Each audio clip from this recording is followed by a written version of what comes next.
Good evening and welcome to Tucker Carlson Tonight. After more than a month of gridlock and fruitless debate, which we have chronicled extensively on this show, the administration has reached an agreement tonight with congressional Democrats to end the government shutdown. There's a deal. What exactly is in it? Well, we'll tell you that in a minute. But first, just before dawn this morning, the FBI raided the Florida home of longtime Trump advisor Roger Stone. He'll be joining us in a minute. The CNN producer stood across the street recording it all with a camera as dozens of heavily armed agents piled out of vehicles and swarmed Stone's house. Some carried high-powered rifles with extra magazines hanging from military web gear. Others wore helmets, body armor, and tactical gloves. At least one agent carried two separate rifles in addition to his sidearm. The man in front of him appeared to have a flashbang grenade on his belt. The whole team scrambled over Stone's lawn and pounded on the door. Stone appeared. He was barefoot and wearing a T-shirt. The agents slapped him in handcuffs. Before they led him away to jail, Stone told the agents that his wife was upstairs with their dogs. Stone's wife is deaf and didn't understand what was happening. Stone was worried that one of the men in tactical gear might shoot her by accident. Tragedies like that regularly occur during law enforcement raids. And that's why federal agents don't raid the homes of people like Roger Stone. There's no need to. Stone has no history of violence. He doesn't run an international drug cartel. He hasn't been charged with murder or even with spying for Vladimir Putin. Roger Stone is accused of lying during the course of the Russia investigation. Under normal circumstances, during normal times, prosecutors would just call his lawyer and arrange a surrender. Stone is 66 years old. He's so broke from Mueller-related legal expenses that he can't afford health insurance. He is hardly a flight risk. But no, that's not what they did. Instead, the feds went with automatic weapons and a cameraman from CNN. You don't need to be a Roger Stone partisan, a fan, to see that there is something wrong with what happened this morning. The most powerful person in America is now an unelected prosecutor with no functional oversight over what he does. Robert Mueller commands, in effect, his own domestic army. You just saw them. He can use it however he likes, and he does. Mueller crushes people when it's not even necessary to do it, weak people mostly, and he does it in ways that are clearly designed to send a political message. That is not how democracies are supposed to work. And you'd think our media would be bothered by this. Reporters are not supposed to side with prosecutors who abuse their power or anyone else who abuses power. They are supposed to hold the powerful to account. That's why they exist, but not anymore. Now they're all on the same team. Robert Mueller is a hero to our press corps. When his agents raid the home of an elderly man charged with piddling crimes, they air the tape and they celebrate. Roger Stone, like Donald Trump, is a political con man whose showman shtick has finally caught up with him. Let me be the first to say, if you look up the word scumbag in the dictionary, you're going to see Roger Stone's picture there. I am just so damn happy this guy is indicted and arrested. He is a horrible human being. He is a thug. He is a bully. Bye-bye, baby. Karma is a bitch. How'd you like to have her in charge of your life? So damn happy. So a barefoot Roger Stone is taken to jail. If that thrills you, it may be time to take a break, pause, and reassess what's happened to your soul. But no one reassessed today. They rejoiced. One famous neocon summed up his feelings this way, quote, "Given his proclivities, maybe Roger Stone would enjoy prison." Ha! Get it? Stone may get raped behind bars. How awesome is that? So how should the rest of us people who aren't spending our lives on Twitter feel about what happened this morning? Is America safer? Well, not if you believed in the Russia collusion story. We still haven't caught those villains, assuming they exist. Indeed, 2 years in, there is still no evidence at all that any American committed an actual crime during the 2016 election. Roger Stone, for example, stands accused of misdeeds committed long after the votes were counted. His alleged crimes arose from an investigation into other crimes we have not yet found. The charges against Stone include obstruction of proceedings, witness tampering, 5 counts of lying to Congress. The core of the charges, is that Stone mischaracterized his conversations with a left-wing talk radio host called Randy Credico. Credico, prosecutors say, served as an intermediary with Julian Assange, who runs WikiLeaks. Now, none of what Stone or Credico did in their conversations with Assange is illegal. Journalists do that kind of thing all the time. It's the lying, we are told, that must be punished with jail time. Okay. But again, and we've noted this before, what you're looking at here is a brand new standard of conduct. one that nobody who's been paying close attention to this country for the last 20 years would even recognize. There's an awful lot of lying out there, an awful lot. A lot of it's not even acknowledged as lying. Every time an illegal immigrant lies to a federal immigration officer, that is a felony. Every time a politician lies under oath in the Congress, that's a potential jail term. Both of those happen a lot, but nobody is ever charged for any of it. Now, this is hardly a defense of lying. Lying is bad. It's corrosive. It's one of the main problems with our political system, actually. Everybody lies all the time. But there is at least one thing that is worse than lying, even lying under oath, and it's the selective application of federal law. One standard for the powerful and well-connected, former attorney generals, for example. Another standard for barefoot 66-year-old men with unfashionable political views. Some people skate, others are destroyed. It all depends on who you know. That's what America is becoming, and we ought to fight that. Roger Stone joins us tonight. He's been in the news all day. He's the author of a new book called The Myth of Russian Collusion. Roger Stone, thank you for joining us. Thank you. Good to be here, Tucker. I'm a little tired, but I'm glad to be here. So just to get the mechanics of what happened this morning out of the way, we've seen the tape shot by CNN, which remarkably was across the street from your house very early this morning, and we saw the very large number of armed federal agents bringing you out of the house. Is there something we don't know? Do you have an arsenal at home? Had you made threats against prosecutors, threats of violence? I mean, is there context that we don't have? No. First of all, it's disconcerting that CNN was aware that I would be arrested before my lawyers were informed. So that's disturbing. If it was a dangerous situation, which would merit the SWAT team, well, then CNN's cameraman would be in danger. I don't know why they would be allowed to be there. I had no firearm in the house. I don't have a permit for a firearm. I don't own a firearm. Only my wife, my 2 dogs, and my 3 cats were at home. I'm not a flight risk. In fact, I think my passport has expired, or it will expire in a few days. I have no record of criminal past. And frankly, they just could have contacted my attorney, and I would have voluntarily turned myself in. The proof of this is that only hours later, the judge granted me a $250,000 surety bond, meaning on my signature with no funds put forward, because I'm not a flight risk. And as far as the government's contention that they were concerned that I would destroy evidence, they've been in my email and my text messages and my phone calls for 2 years. Probably longer, because the New York Times reported on January 20th, 17, that I was among 3 people in the Trump campaign under active surveillance. Hopefully we'll learn something about that in discovery of this case. So that gets right to the heart of the charges against you, which are primarily for lying to Congress. And one of the things that you're accused of lying to Congress about is whether or not there was any evidence, you had evidence of communication between you and an intermediary and Julian Assange. Did you lie about that? Again, given that you knew that they had your electronic communications and would know the answer already, wouldn't that be a stupid thing to lie about? What is this charge about? Yes, indeed. It's really simple.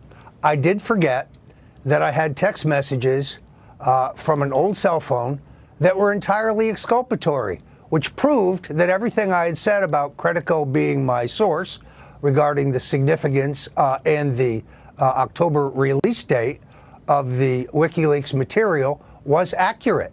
I believe he lied to the grand jury about that. That's been reported, but he appears not to be being prosecuted for perjury. But I forgot exculpatory information, and therefore I will. If anybody had bothered to read my website, The Stone Cold Truth, they would know that I've basically refuted and documented the refutation of virtually every charge in this indictment. The indictment is thin indeed. So what is this about? It's about silencing me. There's a war on alternative media. There's a war where they're trying to criminalize political expression. There's a war where they're trying to criminalize free speech. The efforts to shut down my show at InfoWars, the efforts to silence Alex Jones, who's one of my greatest supporters and proponents, are part of this war. So I intend to plead not guilty. I believe I will be vindicated. It's funny to watch Preet Bharara on CNN say this is a slam dunk, calls me a liar. Here's a guy who a federal judge lashed for lying in the William Walton case. You're the liar, Preet. So, and then watching reporters jump to conclusions, Tucker, and say, oh, well, the Trump campaign official who directed Stone to find out about WikiLeaks was Donald Trump. No, it was not. There are several things in here in the indictment that are simply not true. So who was it if it wasn't the president? Who is? Well, I have to speculate about that because since it never happened, it appears to me that they have composed testimony for someone. Perhaps Rick Gates, perhaps Steve Bannon, perhaps someone is bearing false witness against me. But knowing what's in my email and my text messages, there is no corroboration whatsoever for this. And as for my email exchange with Steve Bannon, everything I told him in the exchange was publicly reported information. Politico reported that after Assange announced on October 1st that he had nothing that day but would have releases every week for the next 10 weeks and that all information on the election pertaining to the election would be released in the weeks before the election. That was public information. It had also been reported that Assange had security concerns that day. So the two things I told Bannon were public information, not the slightest bit controversial. When and how did you learn that WikiLeaks had these stolen emails? When Julian Assange said it on CNN on July 22nd, 2016, and then repeated it on Fox on August 24th. This was not a state secret. Randy Credico was the source who told me that the material was significant, dynamite, a bombshell, and so on, and that it would be released in October.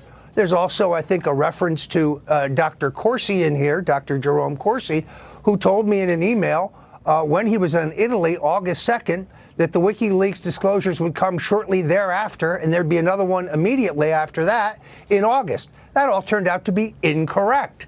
So there's no evidence that I received anything whatsoever from WikiLeaks, that I knew the subject or the content of this material. Right. Well, that's being used to silence me. That's not even in here. The allegation, as far as I can tell from reading it, is that you lied to this congressional committee. Have you spoken to the president about this? I have not, but again, if you watch CNN or MSNBC, you wouldn't know that because they act as if Stone act as the conduit between the Trump campaign and WikiLeaks, or between Donald Trump and WikiLeaks. When the president answered the written interrogatories, he correctly and honestly said, Roger Stone and I never discussed this, and we never did. So it's clear. I mean, it's clear from reading the indictment, and you've been saying it for at least a year, that the feds were spying on your texts. There's no question about it. Well, I don't think there's any question. I agree, based on the indictment that they released today. So, given that they're reading all of your texts, you text with a huge, I happen to know, a huge number of journalists, including me, and some of them, work for CNN, even maybe. All of those texts were being read by a federal prosecutor. What do you think those journalists, some of whom are talking about this case right now on TV, think of that? That's the amazing thing, is the press is not coming out and standing up against this war against free expression, this war against the First Amendment, which is really a war against the press. Look, Tucker, I think we both know the game here. Wear Stone down financially, make sure that he's broke so that he has to plead guilty to these charges, even though he didn't commit them, and then try to flip me against the president. I'm facing $2 million now in potential legal fees. People can go to stonedefensefund.com to help me, stonedefensefund.com. I'm in for the fight of my life, but I will not quit. I will not fold. I will not bend. I will not bear false witness against the president. I intend to fight because this indictment is fabricated. This indictment is thin as can be. My attorneys are highly confident that they can win an acquittal if I can get a fair trial in the District of Columbia. What are the potential consequences you face? What are your lawyers telling you they believe prosecutors will push for in terms of a sentence? It's impossible to say. They have not yet had discussion. The only other thing I do want to say is the FBI agents this morning were extraordinarily courteous after the initial confrontation in which I was handcuffed. But I was then taken to the federal courthouse where I was shackled hand and foot. and went through and had to sit in the holding cell before the judge. The judge was eminently fair, issuing bond. I'm restricted in my travel. I can only travel to the District of Columbia, New York City, and southern Florida. But I'm not a flight risk. I'm 66 years old. And I'm essentially broke since the leaks from the special counsel's office over the last 2 years have dried up my consulting business, since the censorship and shadow banning on Facebook have substantially dried up my book sales. As you know, I had to end my life and health insurance in December because I couldn't meet the premiums anymore. Every dollar I scrape up has to go to this fight, but still I fight on. I mean, do you notice a theme here? It seems like everyone who gets ground up in the gears of this investigation lacks the resources to really fight back. I mean, I noticed that no one called Podesta has been pulled into this, but it's you who can't afford health insurance. It's Papadopoulos, who seems broke. It's Carter Page. Who do you expect the prosecutor will indict next, if anyone? Where's this going? Well, I have no idea. They seem to be in hot pursuit of Dr. Jerry Corsi. Dr. Corsi said a number of things about me that are not true, but he says he won't testify against the president. I have the emails and text messages and metadata to prove that many of the allegations he's made against me are not true. But he clearly is referred to, blindly, of course, in this indictment. But I'm sorry to interrupt, but I mean, just take 3 steps back. Who cares? No offense to Jerome Corsi, who seems like a nice guy, but does anyone in America believe that Jerome Corsi is in any way or any sense a threat to American national security or our way of life or democracy? I mean, is he? It seems crazy. I don't think so, nor do I think that legitimate political or journalistic inquiry regarding what the topic of the WikiLeaks disclosures is should be criminalized. I never received any purloined material, and no, I never knew that John Podesta's emails had been stolen in advance, and my tweet is not a reference to that. And a research memo that Jerry Corsi wrote me regarding the Podesta's extensive and lucrative business dealings in Russia is not part of a cover-up, because no cover-up was required. So let me ask you the last question. When you watch the clip that we played, I don't know if you had time to watch the coverage of you on television today, or you read the internet and see people cheering for you to get raped in prison, or people celebrating your indictment. What do you make of that? Where does that come from? Well, I must tell you, we're in a very bad place in terms of our politics. I get 4 or 5 death threats a week. I can't go out to a public restaurant or an airport or travel by myself now because people want to mix it up. They don't want to just yell at you. Some of them want to take a swing at you. I don't feel that way about them. I disagree with them, but I'm not for violence. I don't think violence solves anything. I agree. So it means, again, now I need security for my family, for myself, and that costs money, which is why I've asked the public for help. Roger Stone, we'll be following it. Thanks for coming on. Thank you very much. Thank you, Tucker. Andy McCarthy